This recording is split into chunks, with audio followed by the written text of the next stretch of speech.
The realtor meets you outside the building on Crescent Avenue. He looks at the truck first, then the boots. He makes a decision before you reach the entrance that this is going to be a short afternoon. He walks you through fast. Retail space, he says, like the square footage might intimidate you. He does not ask your name. He talks to the wall behind you. You own the dry cleaner next door, the 4-unit building across the street, the small parking lot he validated his car in when he arrived. He could find this with a title search. He is not going to do a title search. He is reading the boots. Next Tuesday, an offer will arrive on this building, all cash, through an LLC with a name that sounds like a regional accounting firm. He will accept it without once connecting it to the man he walked through in 14 minutes. You thank him for his time. You mean it more than he knows. Part 1. The work order. You run a small property maintenance company, 7 employees, a van that needs the passenger door handle replaced. You fix things for other people's buildings, plumbing, electrical, HVAC. The calls that come at inconvenient hours from landlords who would rather pay than learn. You started it at 26 with a truck and 2 sets of tools and a license that took you 3 attempts to pass. You fix things. That is the job. But here's what the job actually gave you. You see inside every building in a 30-mile radius, not from the street, from inside the walls. You know which roofs are 10 years past their replacement, which electrical panels are 1 wet summer away from a fire, which buildings look fine from the sidewalk and are held together by the previous owner's optimism and paint. You read buildings the way the realtor read your boots, immediately, completely, usually correctly. Most people see a building from the street and think about the price on the listing. You walk through and see the bones, the systems, the real number underneath the asking number. That is not a small advantage. That is everything. The first one was a duplex on Mercer Street. You had been inside it 3 times doing work for the previous owner. You knew the roof had 2 years left. You knew the boiler was original and would need replacement. You knew the foundation was solid because you had seen the basement, and the basement told you the truth the way basements always do. The owner listed it at $240,000. He had priced it on comps. Comps do not know what you know about the boiler. You offered $210,000. He came back at $230,000. You said $215,000 and explained the boiler, not aggressively, just factually. You had the invoice from the service call 3 years prior. He took $218,000. You replaced the boiler yourself over a long weekend with your best technician, $1,400 in parts, 8 hours of labor you did not charge yourself. You replaced the section of roof over the rear unit before winter, $3,200 in materials. A family rented the lower unit in 3 weeks, $850 a month. A young teacher rented the upper, $900. $1,750 a month. Mortgage was $940. You kept the difference and paid the maintenance company to handle the calls because the maintenance company was yours. That was 11 years ago. Part 2. The silent partner. Your brother-in-law Marcus drives a truck that costs more per month than your first duplex made in rent. You know this because he told you the payment at Thanksgiving with the same tone that people use when they are proud of something. $780 a month, 60 months. A truck that began depreciating the moment he drove it off the lot. He asked you at the same table when you were going to get something nicer than what you drive.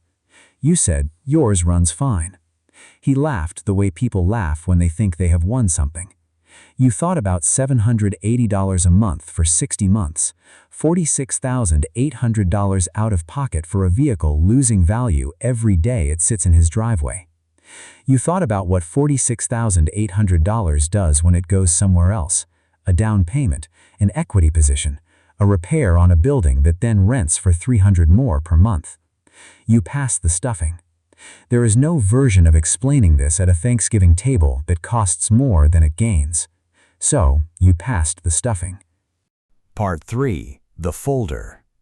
Your accountant is a quiet woman named Patricia who has done your taxes for 8 years and who you suspect knows more about your life than most people you call friends. She calls you every March with the same tone, a slight pleasure in her voice that suggests she has just done something elegant. She says, on paper you lost money again this year. She explains the depreciation, the schedule, the way the buildings generate income that the paper says is a loss because the tax code allows you to offset real income with the theoretical aging of a physical asset. You have 8 buildings now, each one depreciating on a schedule, each one generating real rent that the return says was a hard year. Your tax return reads like a man who is barely keeping it together. You print it, you fold it, you put it in a drawer with the others. A stack of years in that drawer, each one a smaller man on paper than you actually are, each one another year of the real number growing in the background while the paper number stays flat and quiet. Part 4. The dinner. Her parents invited you for dinner on a Saturday in October, the kind of dinner where the good dishes come out and the questions are the main course. Her father is a careful man, the kind who does his homework before he forms an opinion. He had done his homework. He waited until the plates were cleared. He had a piece of paper. He had printed something before you arrived. He set it on the table beside his water glass with the deliberateness of a man presenting evidence. He had searched your name, public records, property sites, business filings. He was thorough. He was also looking in the wrong places. The paper showed 1 truck registered in your name, a business license for the maintenance company with a modest revenue figure, nothing else. He slid it towards you slightly so you could see what he found. He said he wanted to know his daughter was with someone who was building something. He said it not unkindly. He said it the way a man says something he has been rehearsing.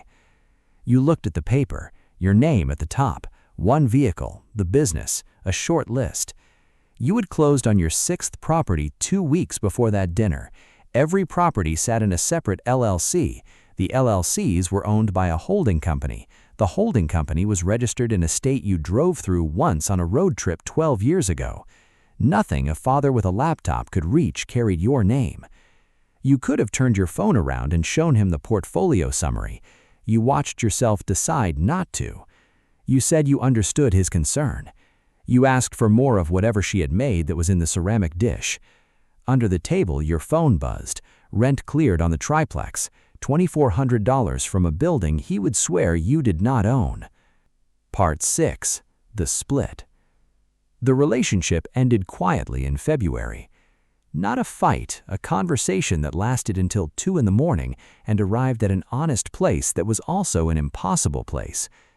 She said she felt like she could not see where things were going. She said visible progress mattered to her, not money specifically, the evidence of direction, a place that was theirs, a future with a shape she could describe to someone. You could tell her everything. You ran the scenario in the parking lot of the restaurant afterwards, sitting in the truck for longer than you should have. Telling her everything changed everything. The way she would see you would change. The way her family would see you would change. The questions would change. The dynamic would change.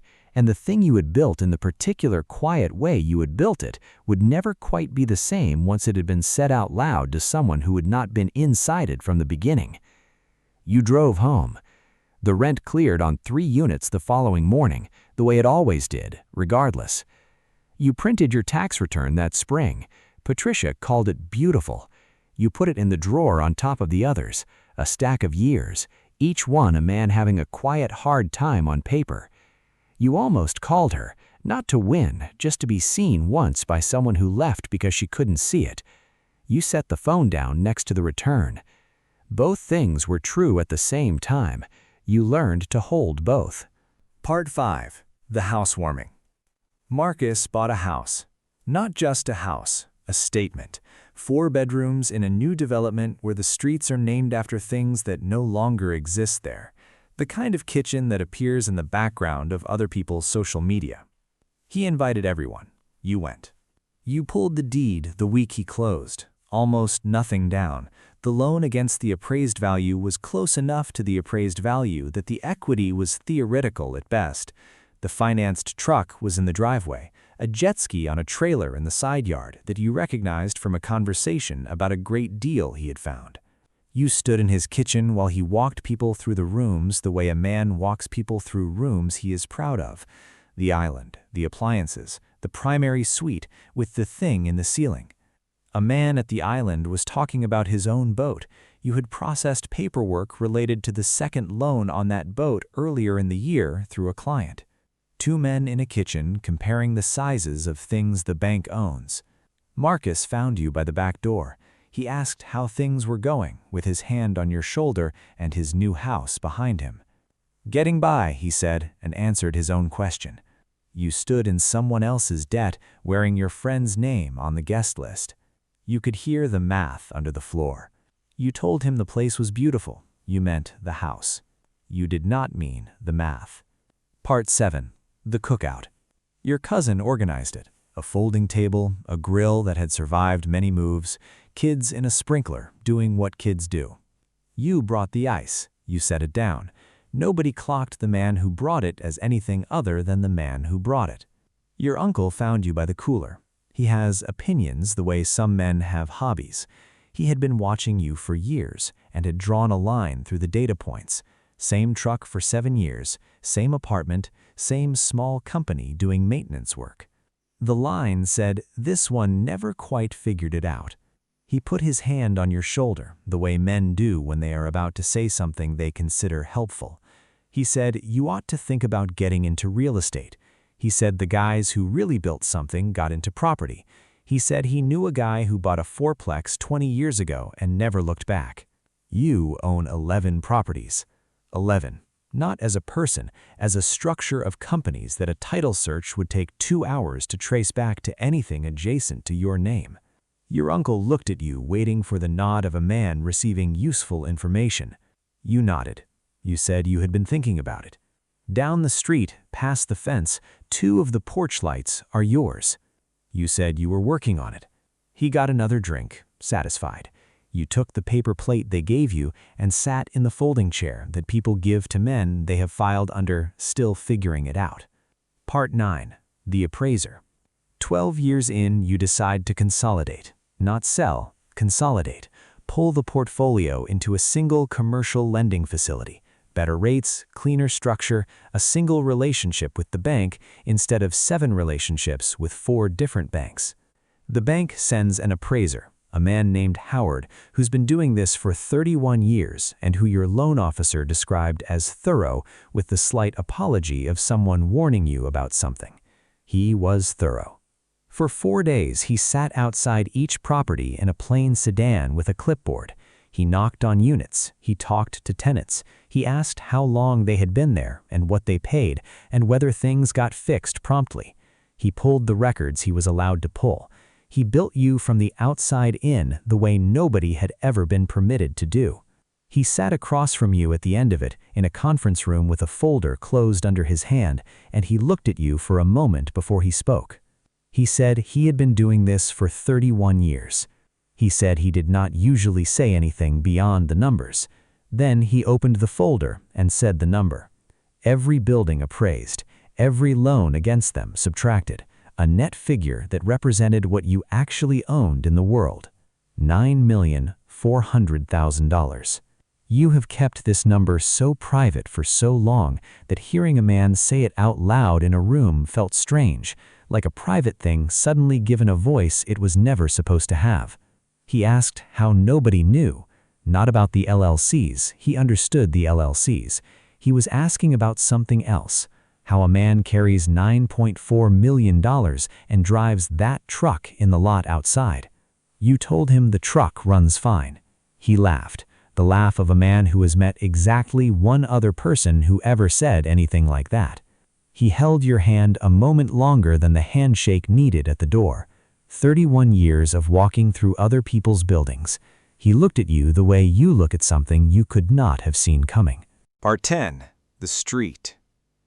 You buy the building on Crescent Avenue on a Wednesday, the one the realtor walked you through fast while he talked to the wall behind you. The offer came through an LLC he had never heard of. He took it to his client. He accepted without once thinking of the man in the boots. You go to record the deed yourself. You like this part in person. There is something about standing on the public side of the counter that you have never stopped noticing. You started on the other side of a counter like this one, fixing things for people who owned buildings, watching deals happen around you while you replaced what was broken inside them. Now you were the man handing the paper. The clerk takes your documents without looking up. There's a small line. A man ahead of you is recording a deed for a house, his name on it, first and last. Proud of it. He should be. You wait with paperwork that has a company name where a person's name would go. He is buying a home. You are building a machine. The deed goes into the trust with the others. Your name is not on it. Your name is not on none of them. To every stranger who tries to read you from the driveway, you own a truck that needs the passenger door handle replaced and run a small maintenance company with 7 people in a van. You walk out onto Crescent Avenue. You stand on the corner you just acquired and watch the dry cleaner that has been yours for 4 years and the parking lot the realtor validated his car in. A woman comes out of the dry cleaner carrying a dress in plastic and passes close enough to touch. No idea she just walked past the landlord. You could say the word. You have never once said it. She gets into a car and drives away, and the corner stays yours and stays quiet. You get in the truck. Curtis is in the passenger seat. He was with you for the signing. He watched you hand the check. He knows what you paid.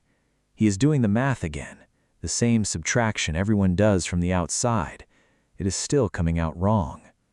He looks at the building you just bought, and then at the truck, and then at you. He says he does not understand how nobody knows. You pull out of the parking lot onto Crescent Avenue, past the dry cleaner, past the 4-unit building, past the parking lot. You say nobody is looking at the right things. He is quiet. You say most people see what someone drives and where someone lives, and they think they know what someone has. They think visible is the same as real. It is not the same thing at all. He looks out the window at the street going by.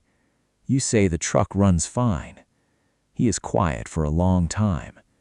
Then he says he wants to learn how to read buildings the way you read buildings. You look over at him. You say that is the right question. You say start with what is wrong, not what looks wrong from the street, what is actually wrong on the inside. Learn to see what a building is hiding. Once you can see what a building is hiding, you can see what almost anything is hiding. He nods. You drive. Past buildings you own that nobody knows you own. Past buildings you are watching that nobody knows you are watching. Past the street that looks like any other street from the outside. He will spend the next 10 years learning to read what you can read in 4 minutes. You did too. This content is created for educational and entertainment purposes only. This is not financial advice. Carter Mills,